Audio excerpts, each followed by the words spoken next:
मैं स्नेहलता सालू आप सभी के चरणों में प्रणाम करती हूं और स्वागत करती हूं हमारे नए ब्लॉग वीडियो में। तो जैसा कि आप सबको पता ही है कि 15 अगस्त आने वाले हैं और 15 अगस्त कब और क्यों मनाया जाता है ये सब भी आप सबको पता ही होगा। तो बहुत से लोग वीडियो बना रहे हैं, थोड़ा सा वीडियो देख लेते हैं आगे। सब मिलकर जनगण मन गाओ।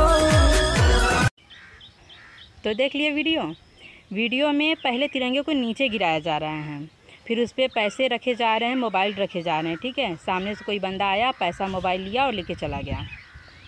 झंडा वहीं का वहीं पड़ा है। फिर कोई दूसरा इंसान आ रहा है, तिरंगे को उठा रहा है, उसे सीने से लगा रहा है। ठीक है, तो ऐसा वीडियो ना बनाएं, क्योंकि ऐसे तिरंगे का अपमान होता है, झंडे का अपमान होता है। और कुछ व्यूज़ के लिए, कुछ फॉलोअर्स के लिए अपने झंडे का अपमान करना सही बात नहीं होती है। तो मेरा उद्देश्य यही है, सबसे प्रार्थना है कि ऐसा वीडियो ना बनाएं और तिरंगे का सम्मान करें और